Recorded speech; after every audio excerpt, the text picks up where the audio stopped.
le chef de la brigade commençait à nous insulter en disant « Bonobo, sors les mains de tes poches ». C'est frustrant, quoi. Même lorsque tu es devant une bibliothèque, quand tu marches avec ton sac de cours et tout, on peut t'arrêter de contrôler parce que tu as l'air suspect.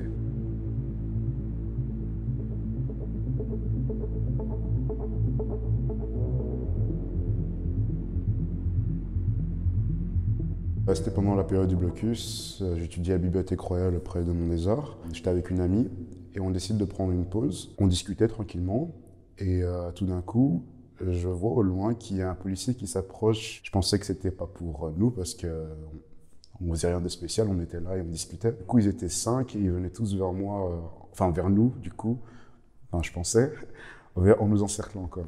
Ils ont demandé un contrôle d'identité et un contrôle de fouille. La fille qui était blanche, ils l'ont mis de côté. Ils ont juste pris son identité et l'ont mis de côté.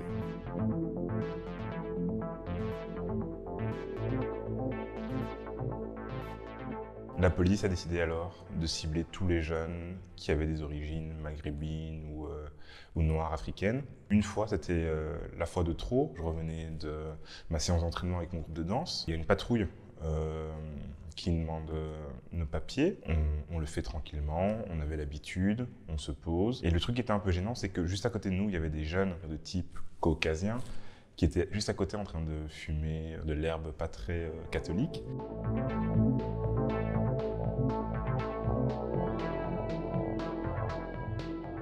Je lui ai demandé pourquoi, la raison du contrôle et la raison pour laquelle il voulait me fouiller. Et il m'a clairement dit que je ressemblais à une personne qui était suspecte. Alors, le seul profil que j'avais, c'était celui d'un étudiant qui sortait de la bibliothèque et prenait une pause et discutait avec une amie. C'est frustrant, quoi. Même lorsque tu es devant une bibliothèque, quand tu marches avec ton sac de cours et tout, on peut t'arrêter de contrôler parce que tu as l'air suspect. On revenait juste de notre entraînement de danse et on devait subir un contrôle et je ne comprenais pas pourquoi des jeunes qui étaient à côté, qui faisaient des choses interdites par la loi, n'aient aucun souci. L'un de mes potes décide de mettre ses mains dans ses poches. Le chef de la brigade commence à nous insulter en disant « Bonobo, sors les mains de tes poches ». Je suis choqué et offusqué. J'étais frustré parce que il y avait d'autres personnes autour de nous. J'étais le seul qui a été contrôlé à ce moment-là, quoi.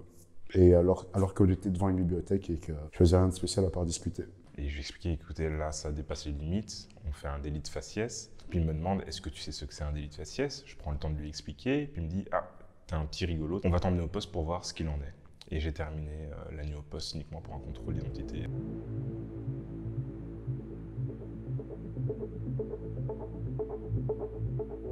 C'est pas uniquement une proposition de loi anti-policière comme beaucoup de gens à droite aimeraient le faire croire.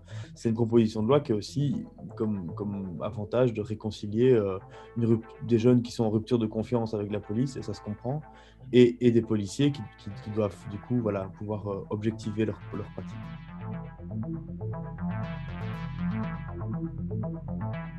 La proposition de loi, je la trouve pas vraiment utile en fait. Si c'est bien, on a le droit de savoir pourquoi on est contrôlé, mais ça va pas forcément empêcher le contrôle au faciès. Tout le monde peut mentir, je crois, et même un policier du coup. La nature du contrôle sera pas forcément toujours révélée. Sinon, le récépissé que la police nous donne, il y a le matricule de l'officier qui est mentionné.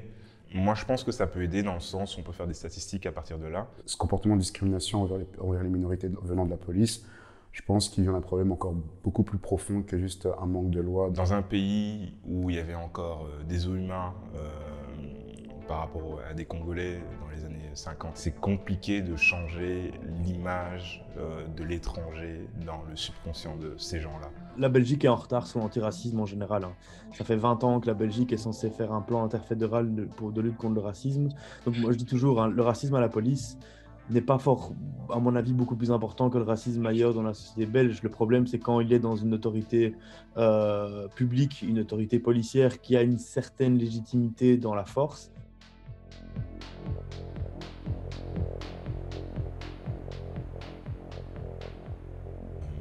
En tant qu'homme noir, je ne suis pas vu en tant que ma personne, mais plus en tant que quelqu'un membre de ma communauté.